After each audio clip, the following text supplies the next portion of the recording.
بسم اللہ الرحمن الرحیم۔ ایک طرف تو گورنمنٹ مسلمانوں کی مسجدیں گرا کر مسلمانوں کی دل آزاری کر رہی ہے، دوسری طرف کبھی اسلام آباد میں مندر بنانے کی بات ہوتی ہے، کبھی خیبر پختونخوا میں باقاعدہ طور پر جا کر مندر کی افتتاح کی جاتی ہے۔ ہمارا سیاسی جماعتوں سے تو کوئی شکوہ نہیں، لیکن یہ حکومت تو ریاست مدینہ کے نام پر جیتی ہے۔ رسول اللہ صلی اللہ علیہ وسلم کے دین کو بیچ کر جیتنے والی یہ گورنمنٹ مندر بنا کر ہم پر واضح کر رہی ہے کہ اس کا اصل رجحان کیا ہے، اس نے رسول اللہ کا دین کیوں بیچا تھا۔ حالیہ دنوں میں ہی جب اسلام آباد مندر کی بات چل رہی تھی تو گورنمنٹ کروڑوں روپے عوام کے ٹیکسوں سے اس مندر پر لگانے کے لیے تیار تھی، اور انہی دنوں میں اسلام آباد ماڈل ٹاؤن میں ایک مسجد گرا دی گئی تھی۔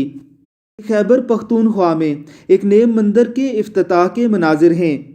پرویز خٹک صاحب کو دھونی دی جا رہی ہے، وہ اپنے غلیظ ہاتھوں سے مندر کا افتتاح کر رہے ہیں۔ حالانکہ علماء کرام فرما چکے ہیں کہ اسلامی حکومت میں پہلے سے قائم شدہ مندروں کو تو نہیں گرایا جائے گا اگر ان کی عبادت کرنے والے موجود ہیں، لیکن نیا مندر بنانا کسی صورت بھی جائز نہیں ہوگا۔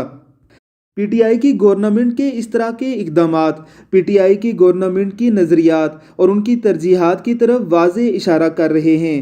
اللہ رب العزت کی ذات ایسے دین بیزار لوگوں سے ہمیں محفوظ رکھے اور ان کے شر سے بھی ہمیں پناہ دے، آمین ثم آمین۔